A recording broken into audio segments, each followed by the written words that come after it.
I'd like to share with you a phone-in question by a Socotonian who is 76 years old. Ang kanyang sinabi ay, Baby, ako ngayon ay 76 years old na.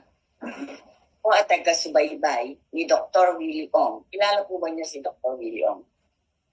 Sabi ni Dr. Willie Ong, sa bawat article niya, ay sinasabi niya na ang exercise ay makapagpapalakas ng aking katawan at makapagpapabata daw sa akin. Sabi ko nga sa iyo, ako ay 76 years old na raw siya ngayon. Paano ako, baby, magiging mukhang bata? Exercise. Posible pa ba yun? O napaisip din ako, syempre. So ano nga ba yung buti na binibigay ng exercise sa atin? Una, alam natin na ito ay nagpapalakas ng strengthens our muscles and bones. Yun ang nagagawa unang exercise. Pangalawa, ang sirkulasyon ng ating dugo ay napadadaloy ng maayos because of exercise.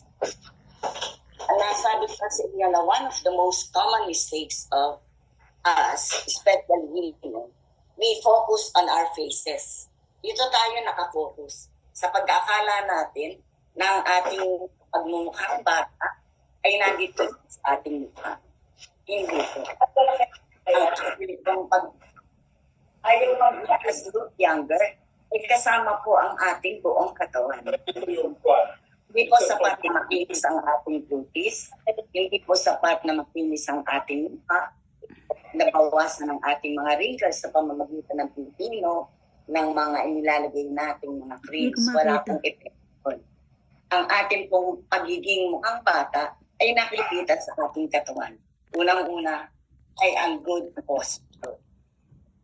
Mapapansin natin na sa edad 40, nag-uumpisa na po, lalo sa mga babae, ang pagbigat po ng ating balikat at leeg at bato. Kaya ang tendency po ng mga babae, kung mapapansin nyo, ay nagkakaroon na po ng, di ba? Bukot. Parang bukot, di ba? At sa paglakad ay medyo. Okay. So, ano po yung nagagawa ng exercise doon? I'd like to share with you na nagkaroon po kami ng isang reunion sa gitna ng bukid. So, ang nasa ilalim po ng mangga, ang paradahan ng mga sasakyan ay nandyan. Kitang-kita yung mga dumarating na mga relatives. So, pag may humintong sasakyan, ay yung mga nakaupo ng mga bisita, ay ayan na si ganito.